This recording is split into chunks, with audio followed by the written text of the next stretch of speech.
ये श्वेत पत्र नहीं है, ये काला ब्रश है। This is not a white paper, this is a black brush. और माननीय वित्त मंत्री जी की जो उत्तेजना है उसको पूरी तरह से प्रमाणित करती है। भारत का इतिहास, रविशंकर जी बैठ जाइए, अब सुनने की क्षमता रखिए, अब सुनने की क्षमता रखिए, बैठ जाइए। अरे ऐसे बीच में खड़े हो जाते हैं आप। अध्यक्ष जी, भारत का इतिहास 2014 में शुरू नहीं हुआ था। भारत का इतिहास वर्षों और दशकों पुराना इतिहास है। और अगर आप श्वेत पत्र लाना चाहते तो आपको श्वेत पत्र जुलाई 2014 में लेके आना था। मैं समझ सकता था कि आप श्वेत पत्र फरवरी 2015 में लाते, पर फरवरी और 2024 में श्वेत पत्र लाने का सिर्फ एक राजनीतिक उद्देश्य है। This is a political manifesto, this is not a white paper. मैं 2004 में जब यूपीए की सरकार बनी, जिसका नेतृत्व प्रधानमंत्री डॉक्टर मनमोहन सिंह जी और यूपीए की चेयरपर्सन श्रीमती सोनिया गांधी जी कर रहे थे, हमने ऐसे मूलभूत सुधार किए जिससे इस देश की जो नींव है, आर्थिक, सामाजिक, राजनीतिक नींव को हम लोगों ने मजबूत किया। सबसे पहला आरटीआई का कानून, सूचना का अधिकार, 130 करोड़ लोगों को सूचना का अधिकार दिया कि 10 रुपए की अर्जी देके आप नो ट्रांसलेशन 10 रुपए की अर्जी देके आप ब्लॉक से लेके राष्ट्रीय स्तर तक किसी भी सरकार से कोई भी सूचना मांग सकते थे। मैं दुर्भाग्यपूर्ण बात है और खेद के साथ यह बात कह रहा हूं कि 2014 से लेकर 2024 तक उस सूचना के अधिकार के किस तरह से परकच्छे उड़े, यह कहानी सबको मालूम है। दूसरी बड़ी उपलब्धि मनरेगा का कानून। 2005 में जब यूपीए की सरकार मनरेगा का कानून लेके आई और हमने कानूनी तौर पर यह सुनिश्चित किया कि 100 दिन जिसको काम चाहिए उसको काम मिलेगा। मैं आपसे यह बात पूछना चाहता हूं, 2014 से लेकर 2024 तक आपने उस 100 के 101 दिन क्यों नहीं किए? आपने उस 100 का 101 दिन नहीं किया। हां, उस कानून को आप कोसते रहे और उस कानून की जो असलियत है उसके ऊपर मैं बाद में आऊंगा। तीसरा, निशुल्क शिक्षा का कानून कि 6 से लेकर 14 वर्ष तक पूरे देश में जात धर्म से ऊपर उठकर जिस बच्चे को शिक्षा चाहिए उसको निशुल्क शिक्षा दी जाएगी। और चाहे बड़े से बड़ा निजी स्कूल हो, चाहे कोई भी स्कूल हो, 25% जो सीटें थी वो आरक्षित की गई। जो इकोनॉमिकली वीकर सेक्शन, आर्थिक रूप से जो कमजोर परिवारों से आते थे। उसके बाद नेशनल फूड सिक्योरिटी एक्ट, इस देश के 77% के ऊपर गेहूं, चावल, मोटा दाना देने का काम किसने किया? यूपीए की सरकार ने किया। 5वां, आधार, जिसने मूलभूत आधार रखा, जिसके ऊपर जितना ढांचा बना हुआ है वो किसने शुरू किया? और जब यूपीए ने सरकार छोड़ी तो उस समय 80 करोड़ से ज्यादा आधार कार्ड बने हुए थे। मैं आपसे पूछना चाहता हूं कि आपके पिछले 10 वर्ष की क्या उपलब्धि रही है? क्या अगर आप नोटबंदी को उपलब्धि मानते हैं तो मैं आपके विवेक पे छोड़ता हूं। अगर आप जीएसटी को जिस तरह से क्रियान्वित किया उसको उपलब्धि मांगते हैं, जिसने भारत का सारा लघु उद्योग को कई सालों तक नष्ट कर दिया, तो फिर मैं उसको आपके विवेक पे छोड़ता हूं। मैं उम्मीद करूंगा जब वित्त मंत्री अपना इस मोशन के ऊपर जवाब देंगी तो जरूर इस सदन को बताएंगी कि आपकी सरकार की ऐसी कौन सी 5 बड़ी उपलब्धियां रही हैं आपके 10 साल के कार्यकाल में। अब मैं अर्थव्यवस्था पे आता हूं। अध्यक्ष महोदय, 2004 में जब हम लोगों ने सरकार संभाली तो परिस्थिति क्या थी। 2003-04 में जो फिस्कल डेफिसिट था वो 4.5% था। 2007-08 में आर्थिक महामंदी, अंतर्राष्ट्रीय आर्थिक महामंदी से पहले वो घटकर 2.8% हो गया। जो रेवेन्यू डेफिसिट था कि सरकार के राजस्व में जो कमी थी, मैं इसलिए बता रहा हूं, मैं पहले का भी बताऊंगा, अपना भी बताऊंगा और आपका भी बताऊंगा कि 2003-04 में जो रेवेन्यू डेफिसिट था वो 3.6% था। 2007-08 में वो घटकर 1.2% रह गया। जो सेविंग्स टू जीडीपी रेशो था कि जो आप बचत करते हैं जिससे अर्थव्यवस्था चलती है, वो 2003-04 में 29.8% था, जो 2006-07 तक बढ़कर 34% हो गया। जो इन्वेस्टमेंट टू जीडीपी रेशो था वो 2003-04 में 28.2% था, जो 2006-07 में बढ़कर 35.9% हो गया। 1998 से लेके जब 2004 तक आपकी सरकार रही, जो न्यूनतम समर्थन मूल्य था, एमएसपी थी, उसको आपने सिर्फ 30 रुपए से बढ़ाया था। 2004 से लेके 2008 तक वो जो न्यूनतम समर्थन मूल्य था वो 300 रुपए बढ़ा था, और 1998 से लेके 2000, जो 2004 से लेके 8 तक गिर के 5.12% रह गया। और जो अर्थव्यवस्था का है बढ़कर सबसे पहले बचत, फिर खपत, सेविंग्स, कंजम्पशन, फिर निवेश, इन्वेस्टमेंट, प्रोडक्शन और फिर रोजगार। अब इनकी जो कहानी है वो आंकड़े अपने आप बयान करेंगे। वर्ष 2013-14 में, जिसको आप कहते हैं कि भारत की अर्थव्यवस्था फ्रेजाइल 5 में पहुंच गई थी, अर्थव्यवस्था को लकवा मार गया था, कई अलंकरण इस्तेमाल किए गए, रविशंकर प्रसाद जी को तो याद ही होगा। अब उसकी असलियत क्या है? 2013 में जो सेविंग्स टू जीडीपी रेशो था वो 34% था। 2022 में वो गिरकर 30% रह गया।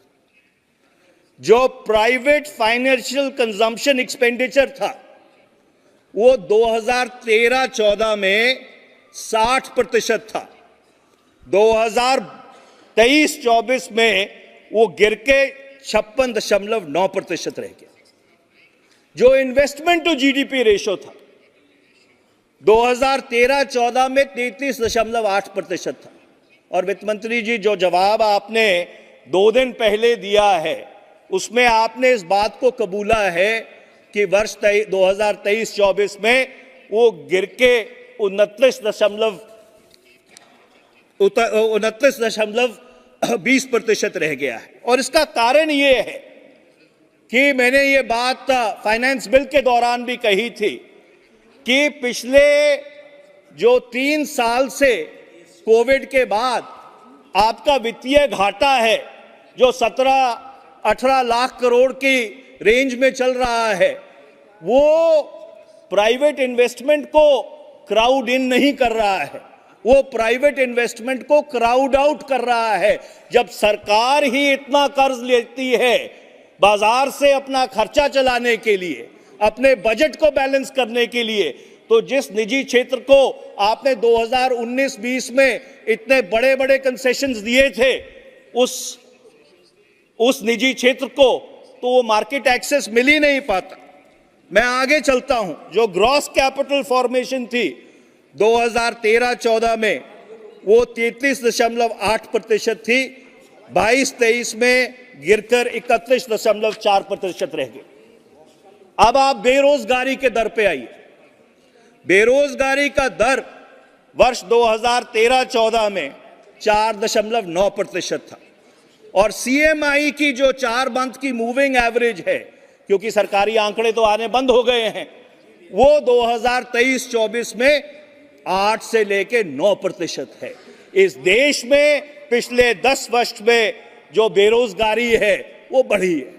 आपने खुद अपने बजट के भाषण में ये बात कही 10वें पैरे में कि 2014 से लेके 24 तक 25 करोड़ लोगों को गरीबी रेखा से, मल्टी डायमेंशनल पॉवर्टी से मुक्त किया गया।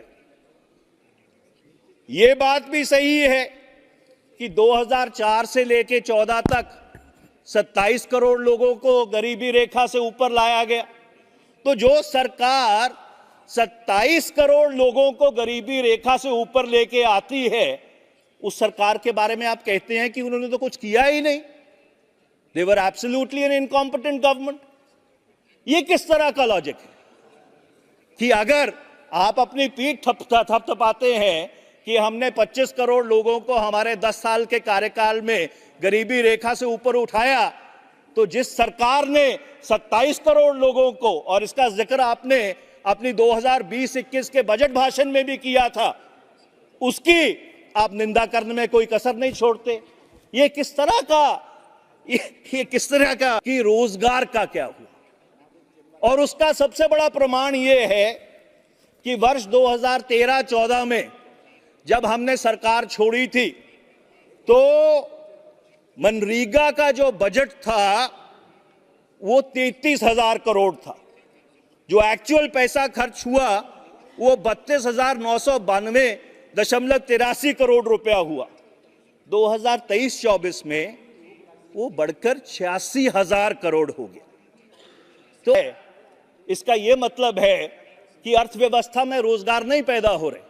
लोग जो मिनिमम वेज है उस मिनिमम वेज पे काम करने के लिए तैयार है। साल में दुगना करना पड़ा। आगे मैं प्रमाण देता हूं, 2014-15 में 16,572.1 लाख पर्सन डेज मनरेगा में क्रिएट हुए। 2022-23 में वो बढ़कर 29,564.15 लाख पर्सन डेज हो गए। मतलब जितने लोगों ने मनरेगा में काम ढूंढा उनकी गिनती दोबारा दोगुनी हो गई। तो अगर अर्थव्यवस्था में रोजगार के साधन थे तो लोग जाकर मनरेगा के तहत मिनिमम वेज पे काम करने के लिए तैयार नहीं होते। आपको यूपीए का धन्यवाद करना चाहिए कि जिस स्कीम को आप कहते थे कि ये गड्ढे खोदने और गड्ढे बढ़ने की स्कीम है, इसी स्कीम ने आपको पिछले 10 साल में बचाया है, नहीं तो इस देश में अराजकता होती। अब आप सुनने की धैर्य रखिए। मैं जब आप बोलती हैं तो मैं कभी बीच में नहीं बोलता हूं, तो धैर्य रखिए। अब जो बीच में नहीं बोलता अध्यक्ष जी, मैं किसी के 5 साल में किसी के बीच नहीं बोला हूं। जो महंगाई दर था 2013-14 में वो 5.3% था। 2023-24 में वो बढ़कर 5.4% हो गया है। और आप कहती हैं कि हमारे जमाने में महंगाई बहुत थी और आपने अपने महंगाई के ऊपर नियंत्रण रखा है। पर हां, आपकी एक उपलब्धि मैं जरूर गिनाना चाहूंगा कि वर्ष 2013-14 में जो भारत की अर्थव्यवस्था थी वो $2.05 ट्रिलियन की थी। तो $2.05 ट्रिलियन इकोनॉमी। जो भारत सरकार का कर्जा था वो 55,087 55,87,149.33 लाख करोड़ था।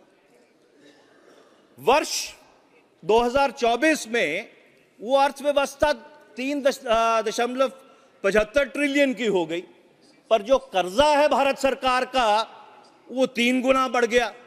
And the total date and liabilities of the government on 31st of March 2024 is 168,72,554.16 lakh crore.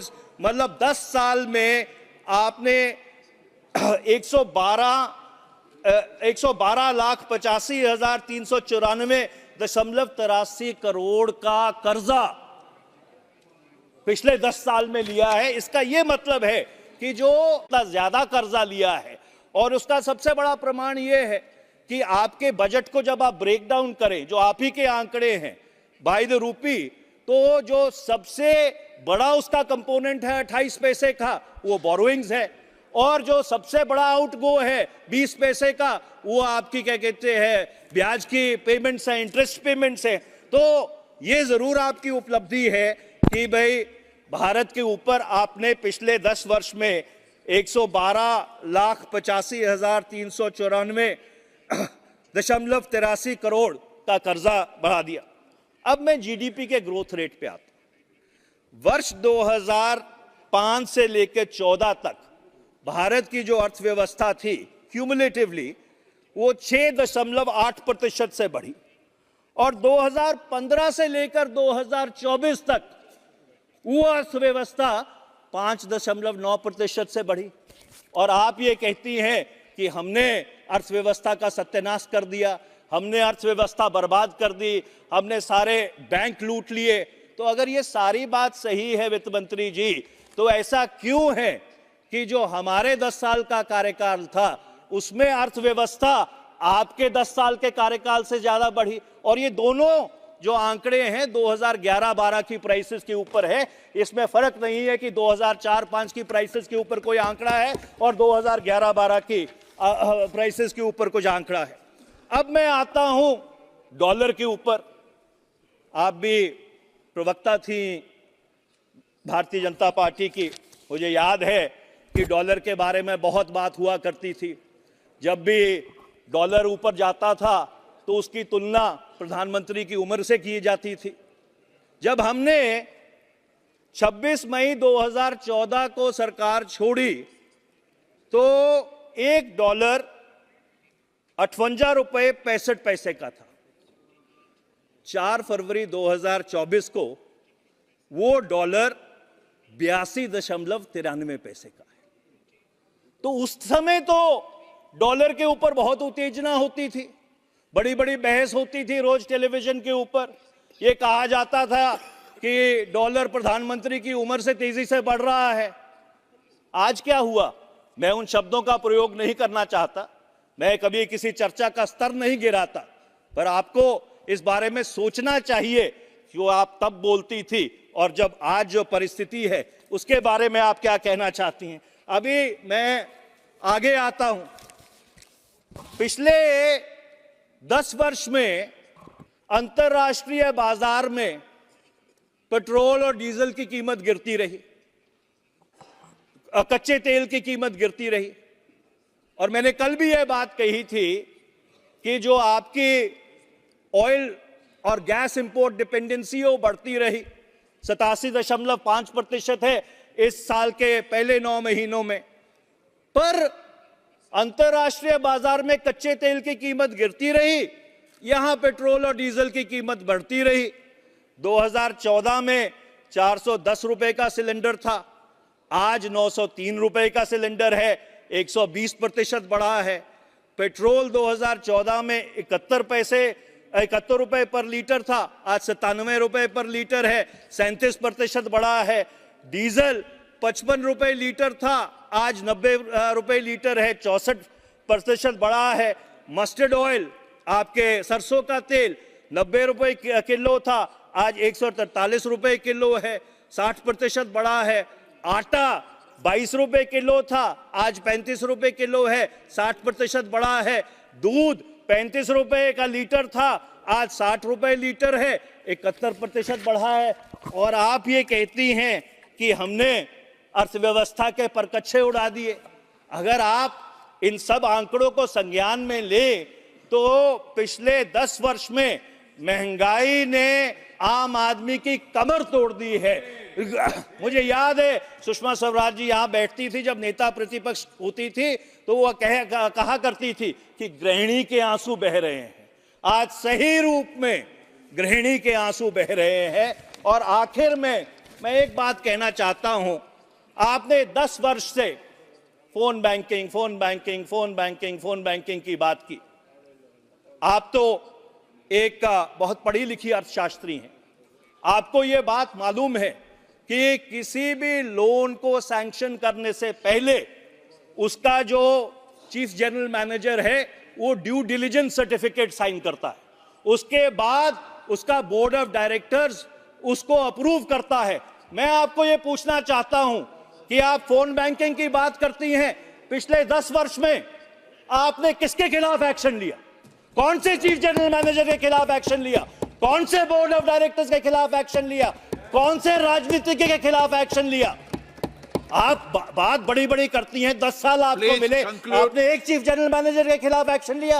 आपने एक बोर्ड के खिलाफ? 1 मिनट अध्यक्ष जी, 10 साल की बात है, सुन लीजिए, आखिरी 2 दिन रह गए हैं संसद के।